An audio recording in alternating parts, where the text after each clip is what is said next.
ये बढ़ सकती है। 92 में यही बात उठी। विपक्ष जेपीसी चाहती थी हर्षद मेहता घोटाले में, सरकार नहीं चाहती थी। मनमोहन सिंह जी ने इस्तीफा भी दे दिया था, आपको याद होगा, एक हफ्ते के लिए। वो इस्तीफा पर नरसिम्हा राव चुप थे, तत्कालीन प्रधानमंत्री। अंत में जेपीसी का गठन हुआ, उससे फायदा भी हुआ। 2001 में केतन पारेख घोटाला, हम विपक्ष में थे, हमने जेपीसी मांगी। अटल बिहारी वाजपेयी जी की सरकार थी, उन्होंने नहीं मानी, पर बातचीत के बाद जेपीसी बन गया। तो 92 में जेपीसी बना हर्षद मेहता घोटाले में। 2000 जब नरसिम्हा राव जी कांग्रेस सरकार थी, 2001 में जेपीसी बना केतन पारेख घोटाले में, जब अटल बिहारी वाजपेयी जी प्रधानमंत्री थे।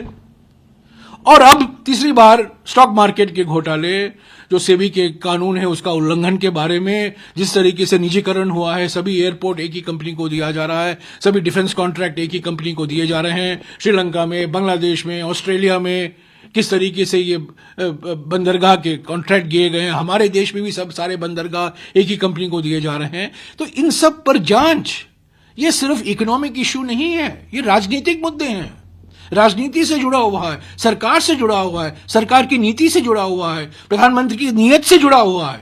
ये सिर्फ जेपीसी के माध्यम से ही इसका सच निकलेगा। और सरकार क्यों डर रही है? जेपीसी का अध्यक्ष बीजेपी का सांसद होगा, बहुमत उन्हीं की होगी, पर सुनवाई हमारी होगी। हमारा मानना है सुप्रीम कोर्ट की समिति के सामने तो हम जाके पेश नहीं हो सकते, वो विशेषज्ञों की समिति है, वो सील्ड कवर में रिपोर्ट देगी। जेपीसी का रिपोर्ट सील्ड कवर में नहीं होगा, यही तो फर्क है। जेपीसी की जो कार्रवाई है पूरी लोकतांत्रिक तरीके से होगी। ठीक है, चेयरमैन बीजेपी का होगा, बहुमत बीजेपी की होगी, हमारी आवाज तो सुनी जाएगी, रिकॉर्ड पर तो आएगा, लोग पढ़ेंगे हमारे सवाल क्या थे, सरकार की ओर से जवाब क्या थे। अगर 92 में जेपीसी का गठन किया गया, 2001 में जेपीसी का गठन किया गया, मैं खासतौर से सिर्फ स्टॉक मार्केट के मामले में कह रहा हूं, और कई जेपीसी रहे हैं, कई जेपीसी रहे हैं। अरे मेरे भूमि अधिग्रहण कानून के संबंध में एक जेपीसी गठन किया गया।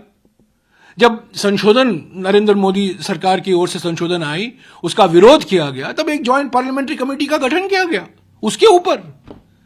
तो अडानी घोटाले के बारे में आप जेपीसी को गठन करने से क्यों भाग रहे हैं? क्योंकि प्रधानमंत्री का नाम उसमें जुड़ा हुआ है, क्योंकि ये मित्रवादी पूंजीवाद का एक प्रभावशाली मिसाल है, इससे भागना चाहती है। मतलब अगर जेपीसी ही का रास्ता साफ हो तो सदन अपोजिशन चलने तभी देगा। बात करने के लिए हम तैयार हैं, अभी किससे बात करें? जो हम बात करते हैं वो रिमार्क्स एक्सपेंस किए जाते हैं। देखिए किस तरीके से एक्सपेंस किया गया, प्रधानमंत्री का नाम लो, एक्सपेंस। प्रमोद तिवारी मेरे साथी एमपी ने उन्होंने प्रधानमंत्री का जिक्र किया, उसका भी एक्सपेंस। शक्ति सिंह गोयल ने प्रधानमंत्री का जिक्र किया, एक्सपेंस। मैंने प्रधानमंत्री का जिक्र किया, एक्सपेंस। अरे